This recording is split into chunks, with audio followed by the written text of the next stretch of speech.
Qur'onni yaxshi ko'rganda Alloh yaxshi ko'radi. Qur'onni yomon ko'rganda Alloh yomon ko'radi.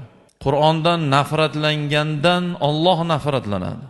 Qur'onda hammamiz aytamiz, yaxshi ko'ramiz deb.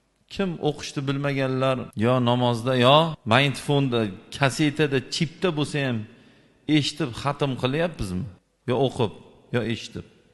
Man ahabba shay'an akthara min zikrihi, Rasululloh alayhissalom aytadilar. Kim nimani yaxshi ko'rsa, o'sha haqida ko'p gapiradi. Kim nimani yaxshi ko'rsa, o'sha narsa bilan ko'p shug'ullanadi. Shuning uchun Allohning bir hikmati bor ekan, kim nimani yaxshi ko'rsa, o'sha narsani ustida o'lar ekan. Yaxshilab chuqur o'ylab qo'yilgansizlar.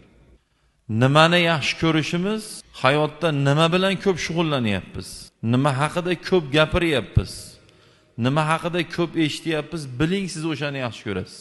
Biling o'shani men yaxshi ko'raman. Va inson yaxshi ko'rgan ishini ustida o'ladi. Kimidir xursand, kimidir o'ylantirib qo'yadigan hadis bu.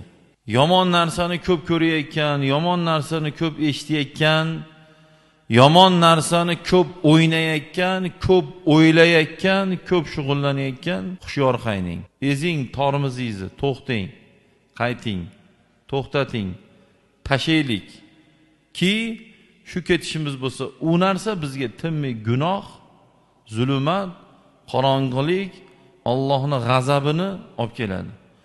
Shu bilan birga Xudo saqlasin, yomon ishni ustida o'lishdan ko'ra xorlik yo'q azizlar. Yaxshi ishni ustida o'lishdan azizlik yo'q. Chunki biz iymon bilan aziz bo'ldik. Iymon bilan hurmat qozondik. Bizga shunday go'zal hayotni nima berdi deb o'ylaysiz? Iymon berdi. Bizga shunday baxtli hayotni nima berdi? Islom berdi. Nimamiz bilan odoblik bo'ldik? Islomimiz bilan.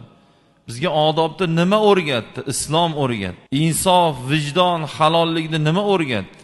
Islom o'rgatdi. Iymon o'rgatdi.